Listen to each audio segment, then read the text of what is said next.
Hello दोस्तों, जन पर स्वागत है। मैं विनेश कुमार सिंह। दोस्तों, आप लोग स्वस्थ होंगे, मस्त होंगे, इतने ही नहीं तंदुरुस्त होंगे जी।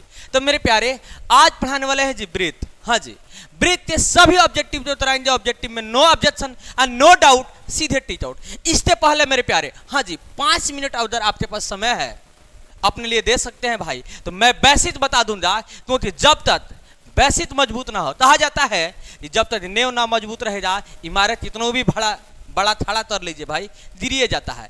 इसलिए भाई आज नेव पे काम करेंगे, उसके बाद इमारत तो तुम खुद खड़ा कर लोगे, टेंशन क्यों लेते हो। तो चलिए मेरे प्यारे, आज बेसिक के साथ चालू करते हैं आज के क्लास। तो आपसे रिक्वेस्ट है भाई कि 5 मिनट सिर्फ तुम सबर करते रह जाना, उसके बाद तुम खुद बारूद बन जाओगे। तो देरी किस बात है भाई, चलिए देखते हैं बेसिक को। तो मेरे प्यारे, आज हाँ जी, सबसे पहले हम बातें करेंगे ब्रीथ। सर ब्रीथ किसे कहते हैं भाई, ये पेपर में तो पूछेगा नहीं, पर जानना जरूरी है, समझना जरूरी है भाई।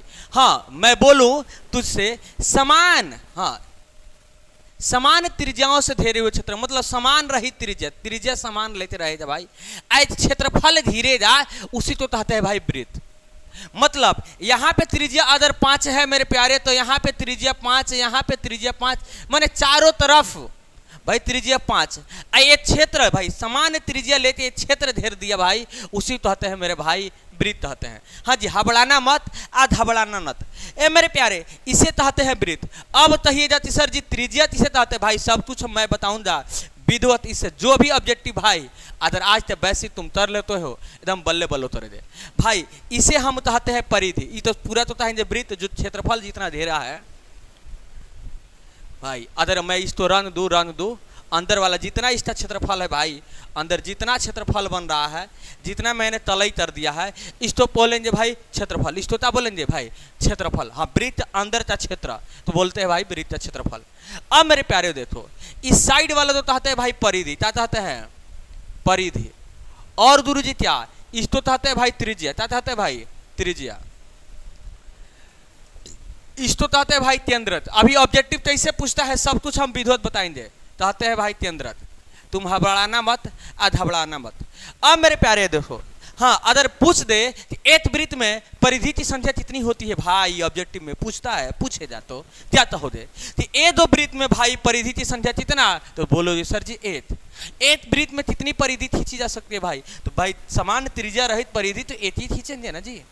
अब कहेगा भाई एक वृत्त में कितनी त्रिज्याएं खींची जा सकती है, यह भी आपसे पूछ सकता है। तो भाई त्रिज्या तो बराबर जैसे 5 है, तो यहाँ पे भी 5, यहाँ पे भी 5, तो असंख्याय, तो इसका राइट आंसर क्या होगा, असंख्याय होगा। एक वृत्त में असंख्याय त्रिज्याएं खींची जा सकती है। मेरे प्यारे समझ में आया कि नहीं आया, तुझे समझ में आया। हाँ जी, एक वृत्त में केंद्रक की संख्या कितना होता है भाई, एक वृत्त में केंद्रक तद होता है, माने बीच वाला बिंदु चारों तरफ से भाई 5 5, बीच वाला बिंदु कितना होगा, एक ही तो होगा। तो मेरा राइट आंसर वही होगा, एक वृत्त में सिर्फ एक ही केंद्रक होते हैं भाई। जल्दी से नोट कर लो जी, और कुछ हम बेसिक बताएंगे, हम बल्ले बल्ले तरोगे, उसके बाद ऑब्जेक्टिव में। चलिए मेरे प्यारे, तो इतना तो तुम नोट जरूर कर लिए होंगे भाई, आप स्क्रीनशॉट ले लीजिए। अब बात आता है मेरे प्यारे कि सर जी त्रिज्या किसे कहते हैं, मतलब केंद्र से होते परिधि तो छूने वाले तो भाई त्रिज्या कहते हैं, केंद्र से दूसरा है परिधि तो छुआ है तो भाई त्रिज्या कहेंगे। या भाई आप दूसरे तरीका से भी डिफिनेशन दे सकते हैं भाई। देखो, त्रिज्या के दुगुना व्यास होता है, मतलब यहाँ से यहाँ तक त्रिज्या, फिर यहाँ से यहाँ तक भी त्रिज्या, तो ये दोनों तो मिला देंगे, तो यहाँ से यहाँ तक की दूरी तो कहते हैं हम व्यास। क्या कहते हैं, व्यास। भैया समझ ले, यही बात है खास भाई। इसको कहते हैं हम व्यास कहते हैं भाई। यहाँ से यहाँ तक त्रिज्या, यहाँ से यहाँ तक त्रिज्या, मतलब त्रिज्या के दुगुनी। मतलब कहेंगे व्यास का अगर डिफिनेशन की बात किया जाए, तो केंद्र से होते परिधि तो दोनों तरफ छूता है, मतलब केंद्र से होते परिधि तो दोनों तरफ छुएगा। ये केंद्र हो जाए भाई, परिधि तो इधर भी छू रहा है, इधर भी छू रहा है, तो इसको कह देंगे हम व्यास। चाहता है देंगे भाई व्यास। अब देखो जी, देखो आपसे ऑब्जेक्टिव में पूछा जाता है कि व्यास होता है भाई तो त्रिज्या के दुगुना, व्यास होता है भाई त्रिज्या के दुगुना। देखो त्रिज्या अगर यहाँ से यहाँ तक 5 है मेरे प्यारे, यहाँ से यहाँ तक 5 है, तो बताओ यहाँ से यहाँ तक फिर 5, तो टोटल तो ना हम कहेंगे व्यास यहाँ से यहाँ तक, तो भाई दुगुना नहीं हुआ। ये 5 है तो यहाँ से यहाँ तक 10 नहीं होता, यह भी 5 है, यह भी 5, 10 तो होते करेगा भाई। तो यहाँ से यहाँ तक 10, मतलब सीधे तुम कह सकते हो कि व्यास होता है भाई त्रिज्या के दुगुना, व्यास का होता है भाई त्रिज्या के दुगुना। तो आप भाई याद कर लेना भाई, डी इक्वल टू माने व्यास तो भाई डी से डोनेट करते हैं भाई, तो व्यास इक्वल टू या डी इक्वल टू या ऐसा लिख देते हैं व्यास इक्वल टू भाई 2r, और त्रिज्या तो भाई सूचित करते हैं r से। तो दिक्कत है क्या, त्रिज्या तो सूचित करते हैं भाई r से, मतलब व्यास के बराबर क्या होगा 2r होगा। तो दिक्कत तो तुझे नहीं है और दिक्कत होने भी नहीं देंगे भाई, क्योंकि जब आप भाई आपके साथ है तो सोचने का बात है मेरे प्यारे। अब देखो भाई एक बात और तुमसे पूछा जाता है भाई, ये त्रिज्या क्या होती है जी, तो त्रिज्या होता है भाई व्यास ज्यादा, त्रिज्या होता है व्यास ज्यादा। तो ऐसे बाबू समझ ले, ऐसे मतलब आप इसको लिख सकते हैं भाई, यह भी लिख सकते हैं, या अब तो इसे मिटा दें, अब तो तुझे समझ में आ गया ही होगा। जब हम बोल दें भाई स्क्रीनशॉट था, लवर है आप, करने जरूरत नहीं है, सबर है आपको, तो भाई आप स्क्रीनशॉट ले ही लिए होंगे। तो भाई इसको आप d/2 भी लिख सकते हैं, मतलब भाई त्रिज्या कितना होता है भाई, व्यास के आधा होता है। अब देखो मेरे प्यारे, अगर यहाँ से यहाँ तक व्यास है मतलब 10, तो त्रिज्या यहाँ से यहाँ तक होगा मतलब 5 हो रहा है, इसका मतलब 2 से भाग दिया जा रहा है तभी तो 5 आया। इससे यह साबित हो रहा है भाई कि त्रिज्या मतलब r, त्रिज्या लिखते हैं भाई r से डोनेट करते हैं भाई, त्रिज्या तो r से। तो मेरे प्यारे तुम बता दो जरा कि त्रिज्या r से भाई, तो व्यास मतलब d, तो हाँ 2 से भाग कर देंगे, मैंने d में अगर 2 से भाग करे, व्यास में 2 से भाग करे, तो क्या निकलता है त्रिज्या निकलता है। ये तो कंसेप्ट आपके दिमाग में दया ही होगा। एक बात भाई और ऑब्जेक्टिव में पूछा जाता है गुरु जी, क्या पूछा जाता है कि सबसे बड़ा जीवा, सर जी जीवा आप बताए नहीं, तो समझ लो मेरे प्यारे जीवा पहले समझो पहले। अब देखो इसे चाहते हैं भाई जीवा, क्या चाहते हैं हम लोग, जीवा चाहते हैं, और भी जो मैं वैसी चीजें हो रहा जो मैं बताऊंगा, इसे चाहते हैं भाई जीवा, ठीक है। आपसे ऑब्जेक्टिव में पूछा जाएगा कि क्या पूछा जाएगा गुरु जी कि वृत्त में कितनी जीवा खींची जा सकती है, तुम बता दो मेरे प्यारे कि वृत्त में कितनी जीवा खींचा जा सकता है। अब इसे तो मिटा देना जी, अब इसे तो मिटा दे, तुम तो समझ दे हो भाई, इसे मिटा देते हैं जी। एक वृत्त में कितनी जीवा खींची जा सकती है, तो मैंने एक खींचा है जी, मैं तुझे समझाता हूं, तुम टेंशन ही मत लेना। एक वृत्त में कितनी जीवा खींची जा सकती है, देखो अनेक, 1 2 3 4 5 6 7 8 9 भाई अनेक, अनेकों जीवा खींचे जा सकता है भाई, अनेक। तो इसका राइट आंसर होगा भाई एक वृत्त में कितनी जीवा खींची जा सकती है, तो अनेक खींची जा सकती है। अब बात आता है मेरे प्यारे कि वृत्त सबसे बड़ी जीवा क्या कहलाता है भाई, यह भी ऑब्जेक्टिव में आपसे पूछा गया है भाई, ध्यान से तुम समझना, सब कुछ मैं तुझे करके दिखा रहा हूं। तो वृत्त सबसे बड़ी जीवा तो क्या कहते हैं जी। अब देखो भाई, देखो तुम देख रहे हो कि मैंने बीच सेंटर में लिया है, बीच सेंटर में मैंने लिया इस लाइन को, यहाँ पे भाई केंद्रित है। अब देखो इससे नीचे आ रहे हो तो इससे तो थोड़ा छोटा छोटा छोटा छोटा होते जा रहा है, और फिर इससे जा रहे हो तो भाई छोटा छोटा होते जा रहा है। इसका मतलब सबसे बड़ा भुजा, सबसे बड़ा जीवा यही है, मतलब सबसे बड़ा जीवा यही है, तो उसी तो कहते हैं भाई व्यास। वृत्त सबसे बड़ा जीवा तो कहते हैं व्यास, तो भाई व्यास भी उसी कहते हैं जो केंद्र से होते गुजरता है, अब परिधि तो दोनों तरफ छूता है। अभी तो मैंने तुझे समझाया था, जो केंद्र से होते गुजरता है भाई, अब परिधि तो दोनों तरफ छूता है, उसी तो कहते हैं भाई व्यास। हाँ जी, अब वृत्त सबसे बड़ी जीवा तो भी कहते हैं व्यास, बात इतनी है। तो आपका राइट आंसर होना चाहिए कि वृत्त सबसे बड़ी जीवा तो भाई क्या कहते हैं, व्यास कहते हैं। तो दिक्कत है क्या, तो दिक्कत तो तुझे होना ही नहीं चाहिए। अब देखो जी, देखो और क्या पूछता है गुरु जी। हाँ जी, जो पूछेगा उसको बताया जाएगा, बेसिक के साथ भाई तुझे खुद दिखाया जाएगा और तुझे खुद दिखाई भी देगा। पूछता है भाई एक वृत्त बाह्य बिंदु से, माने बाह्य बिंदु मतलब बाहरी वाली बिंदु, एक वृत्त बाह्य बिंदु से कितनी स्पर्श रेखा खींची जा सकती है, कितनी स्पर्श रेखा खींची जा सकती है मेरे प्यारे, तुम बता दो जी, तुम बता दो जी कि कितनी स्पर्श रेखा खींची जा सकती है। अब देखो एक वृत्त बाह्य बिंदु से मात्र 2 स्पर्श रेखा खींची जा सकती है। अब बोले सर जी कैसे, बुझाया नहीं, बुझाएगा। तो देखो एक बाहरी मैंने बिंदु खींच दिया, इसे स्पर्श, मैंने स्पर्श मतलब छूने वाला रेखा, ये सीधे चला दिया छूते, मतलब छेदा नहीं है। अगर इसको छेद देता तो हम बोलते भाई छेदत रेखा, इसको अगर छेद रहा है तो बोलेंगे भाई छेदत रेखा, बल्कि छेदत रेखा की बात नहीं किया जा रहा है, स्पर्श रेखा मतलब इसको स्पर्श करेगा, स्पर्श करेगा, स्पर्श कर रहा है। तो एक बाह्य बिंदु माने बाहरी बिंदु से एक वृत्त पर कितनी स्पर्श रेखा खींच जा सकती, एक तो ऐसे, एक तो ऐसे। और बोलो सर जी बीचों में नहीं है, अगर मैं बीच में खींच दूं तो क्या करेगा, छेद देता ना जी वृत्त, तो ये छेदत रेखा कहलाए, कौन रेखा कहलाई जाए, छेदत रेखा। तो इसलिए हमारा राइट आंसर होगा एक वृत्त बाह्य बिंदु से सिर्फ 2 स्पर्श रेखा खींचा जा सकता है, 2 स्पर्श रेखा खींचा जा सकता है। समझ में आया कि नहीं आया, तो समझ में आया भाई, इसे भी तुम नोट कर सकते हो कि एक वृत्त बाह्य बिंदु से सिर्फ 2 ही स्पर्श रेखा खींचा जा सकता है। अब मेरे प्यारे देखो, चलिए और कुछ बोलता है भाई, और कुछ बोलता है गुरु जी, हाँ जी और कुछ बोलता है, तो मैं तुझे और भी बता दूं, मैं कह दूं भाई कि एक व्यास ऐसे भी हो सकता है, ऐसे भी हो सकता है, सिर्फ क्या करना चाहिए, परिधि तो छूना चाहिए भाई, केंद्र से होकर गुजरना चाहिए व्यास। व्यास के सिरे, एक व्यास के सिरे कितनी स्पर्श रेखाएं उपनिष्ठ होती है, मन कॉमन,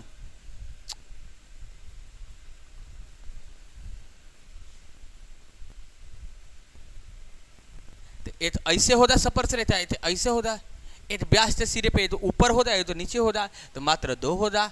तो यह भी भाई ऑब्जेक्टिव आपसे पूछा गया है, पूछने की बात है, तो यह भी आप समझ पाए। हाँ जी और कुछ बातें हैं गुरु जी, हाँ जी और कुछ बातें हैं, मैं उसे भी बता दूं।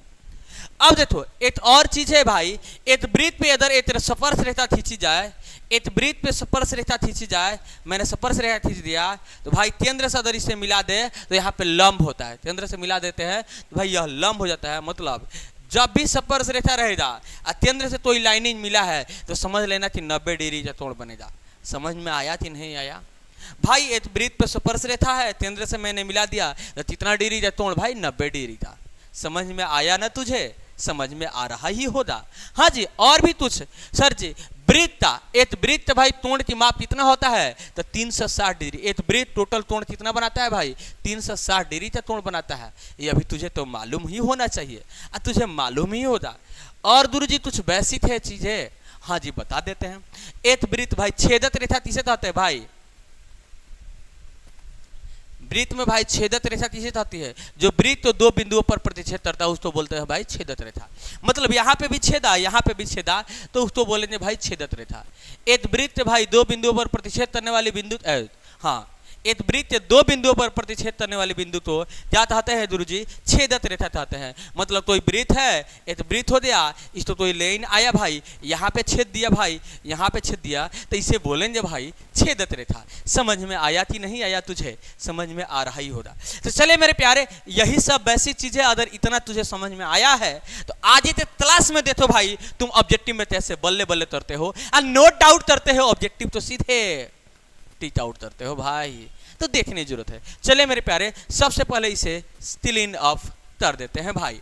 हाँ जी अब पृष्ठीय क्षेत्रफल, इस क्षेत्रफल का बात जब आएगा ना, जब हम पृष्ठीय क्षेत्रफल पढ़ाएंगे भाई, तो त्रिभुज का फॉर्मूला क्यों वही होता है भाई, अर्धवृत्त का क्षेत्रफल क्यों वही होगा, चतुर्थांश क्षेत्रफल, तो सभी के क्षेत्रफल के बातें किया जाएगा तब जब पृष्ठीय क्षेत्रफल और पढ़ाएंगे तब। तो इसलिए भाई पहले वृत्त के बारे में कुछ जान लिए, अब चलते हैं भाई ऑब्जेक्टिव पे। कैसे ऑब्जेक्टिव भाई पूछता है 10 लेसन से, तो दिक्कत प्रॉब्लम परेशानी किस बात का, चलिए देख लेते हैं।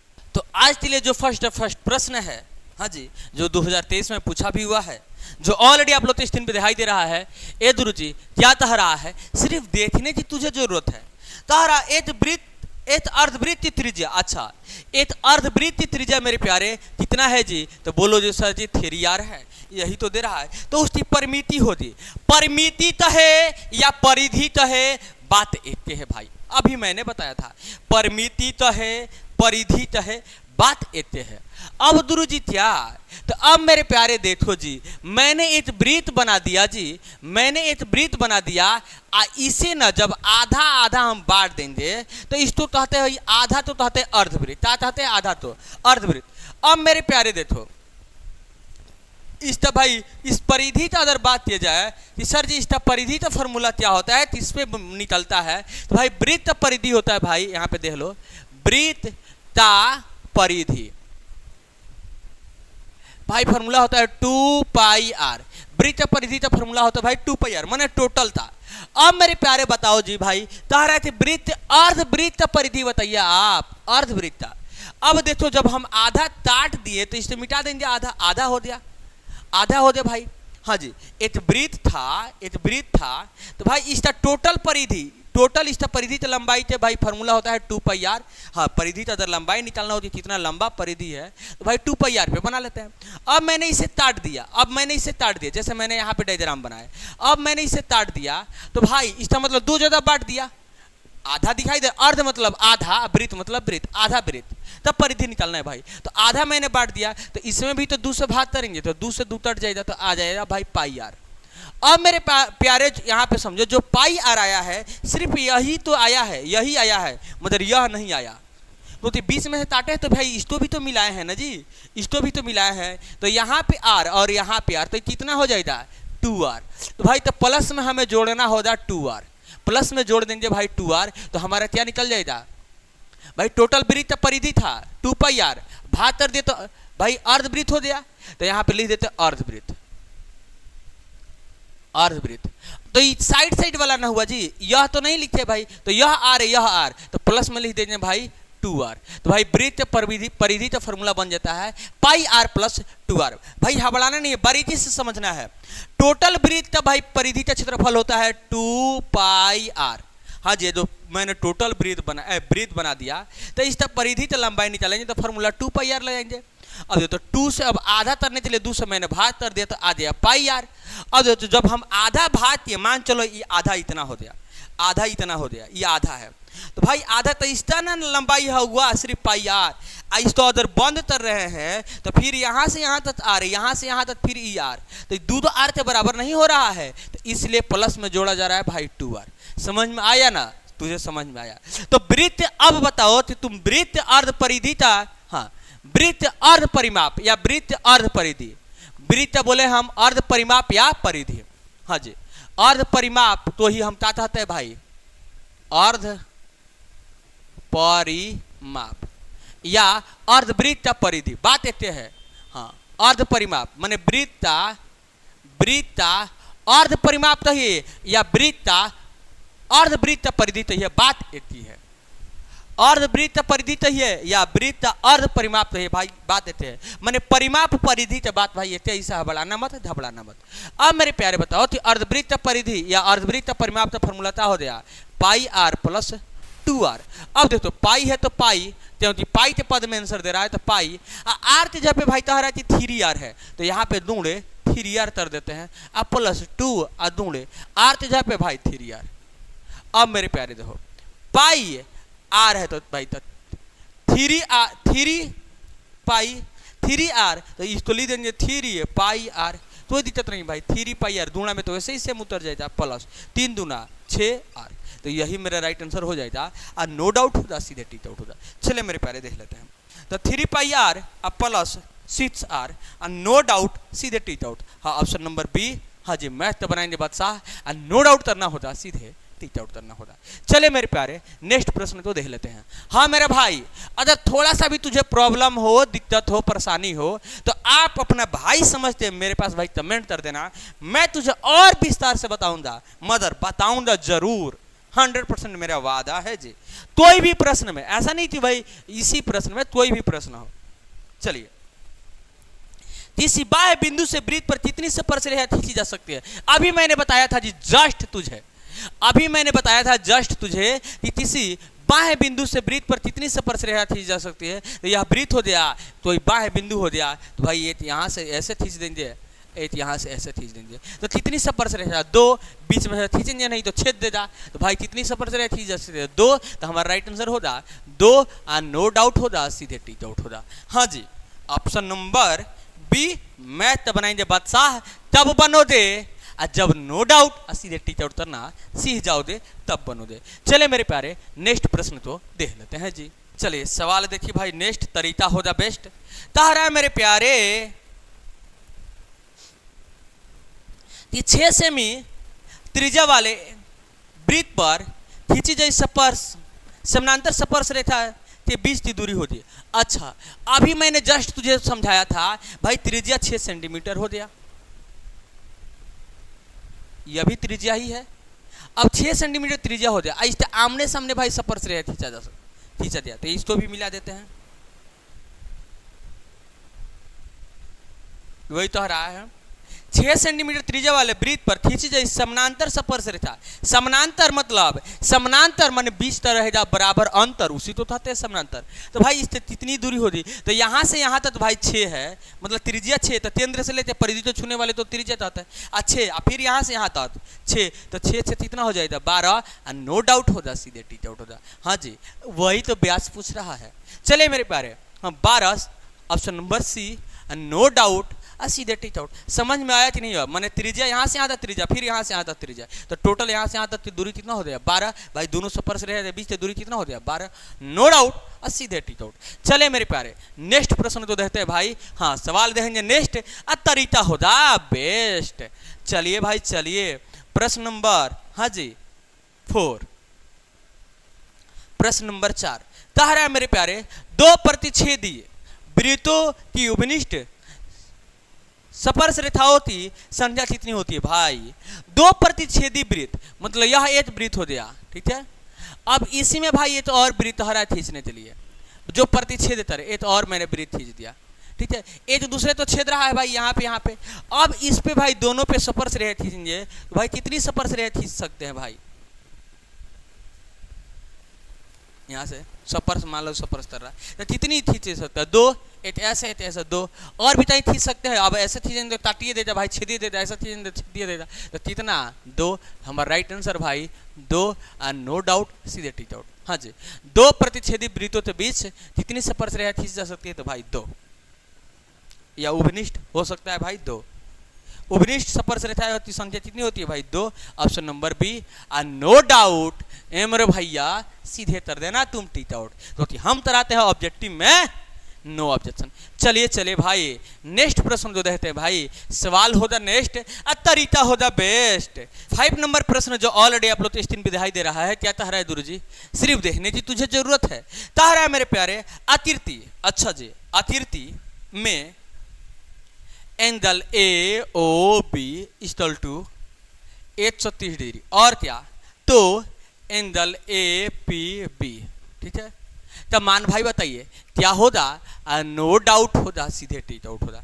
देखो भाई, सबसे पहले हम आकृति तो बना लेते हैं जी, तुझे समझाने के लिए कि कैसे ऐसे ऑब्जेक्टिव तो कैसे बनाया जाए, सब कुछ विधिवत। मेरे प्यारे देखो यहाँ पे समझ लेने की स्पर्श रेखा है, केंद्रित हो गया ए ओ बी, हाँ यहाँ पे बाबू आ जाएगा पी। अब देखो भाई, कह रहा है भाई कि ए ओ बी का मान दे दिया, अच्छा इसको भी मिला दिया जाए गुरु जी, इसको भी मिला दिया जाए। ए ओ बी का मान दे दिया भाई 130 डिग्री। मैंने तुझे अभी समझाया था कि एक वृत्त भाई, एक वृत्त बाएं बिंदु से स्पर्श की गई रेखा, हाँ जी, अगर त्रिज्या से मिला दिया जाए तो ये लंब हो जाता है भाई। जब लंब हो जाता है मेरे प्यारे, तो यहाँ पे 90 डिग्री कोण बनाता है, यहाँ पे भी 90। तो इसी प्रकार देखो, ये बाएं बिंदु से आ रहा है, यहाँ पे केंद्र से मिला दिया तो 90 डिग्री कोण बनाया जाती नहीं बनाया जाए? तो बोलो सर जी एकदम 90 डिग्री का ही कोण बनाया जाए, यहाँ पर भी 90 डिग्री का ही कोण बनाया जाए मेरे प्यारे, तब इसी का तो मान याद करना है।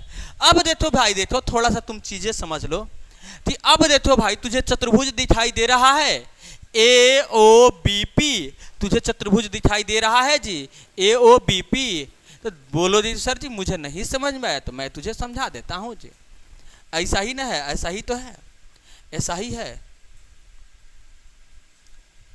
या अच्छा और ऐसे है ना? चलिए ऐसे है, ऐसे ही तो है। तो तुझे चतुर्भुज जैसे देखो, इस डायग्राम जो देखो यहाँ पे कितना डिग्री था, इसी तो मिला दिया गया है, तो इसे अभी नहीं मिला था, इससे सीधे समझ लो ना 130 डिग्री दे रहा है। यहाँ पे हो गया 90 डिग्री, यहाँ पे हो गया 90 डिग्री, तो यही तो निकालना है। तो तुझे मालूम है ए पी बी, हाँ ए पी बी यही निकालना है। तुझे मालूम है कि ए चतुर्भुज तो भाई चारों कोणों का योग कितना होता है भाई? तो तुझे मालूम होना चाहिए कि ए चतुर्भुज तो चारों कोणों का योग भाई 360 डिग्री होता है। अब मैं तुम मुझसे बता दो भाई कि जब चारों कोणों का मान मालूम है कि 360 डिग्री होता है, हाँ तीन दो दे दिया है, इस्ता दे दिया, इस्ता दे दिया, इस्ता दे, तो इस्ता नहीं निकलेगा, तो निकलबे करेगा सर। तीनों तो जोड़ते 360 में से घटा देंगे, आंसर आ जाएगा। तो ऐसे ही देख लो 90 90 180 या 180 में जब 130 जोड़ेंगे भाई तो 210 आ जाएगा। हाँ जी 210 आ जाएगा। अब मेरे प्यारे बताओ कि हाँ जी 360 में से जब 210 घटा दीजिएगा, ए गुरु जी 310 ना आएगा, 310 आएगा। हाँ 90 90 180 आ 180 जब 130 जोड़ेंगे भाई तो 310 आ जाएगा। 360 में से 310 घटा देंगे तो आ जाएगा 50। तो हमारा राइट आंसर भाई यहाँ पे हो जाएगा 50। नो डाउट सीधे टिक आउट। समझ में आया कि नहीं आया? क्योंकि तीनों मान दे दिया है तो तीनों तो जोड़ते हैं। चतुर्भुज तीनों चारों कोणों का मान होता है 360 डिग्री, तो 360 में से घटा दीजिए, हमारा राइट आंसर हो जाएगा। चले मेरे प्यारे देख लेते हैं। तो 5 नंबर का राइट आंसर हाँ जी 50 degree, option number B math का बनाएंगे बादशाह। नो डाउट होगा, सीधे टिक आउट होगा। हाँ जी तो आज के लिए इतना ही, क्योंकि वीडियो ज़्यादा लंबा ना हो जाए तो इसमें मैंने बेसिक बताया है, इसलिए मैंने 5 ही प्रश्न तो बताया है। नेक्स्ट वीडियो में भाई ज़्यादा से ज़्यादा प्रश्न बताऊंगा और नो डाउट सीधे तरना सिखाऊंगा भाई टिक आउट। क्योंकि बेसिक मालूम रहेगा, इमारत हम खड़ा कर सकते हैं, क्योंकि नींव मजबूत रहेगा उतने ही भारी से भारी इमारत हम बना सकते हैं। इसलिए बेसिक के साथ पढ़ने की जरूरत है। तो हाँ जी फिर मिलते हैं नेक्स्ट वीडियो में। वीडियो अच्छा लगा तो भाई वीडियो तो लाइक करना जी, और चैनल तो सब्सक्राइब भी कर देना। इतना ही नहीं, अपने दोस्त यार के पास भाई इस वीडियो तो शेयर भी कर देना, क्योंकि तुम भी पढ़ो और अपने दोस्तों भी पढ़ने का मौका दो। मेरे प्यारे दिल से भाई आपको जो भी दिक्कत प्रॉब्लम रजन परेशानी कुछ हो भाई एक प्यारे प्यारा कमेंट भी कर देना अपने भाई के लिए। लाइक तो करना भाई बनता ही है, लाइक करने की जरूरत ही है, लाइक करना ही होगा। फिर मिलते हैं नेक्स्ट वीडियो में, तब तक के लिए बाय बाय टाटा जय हिंद।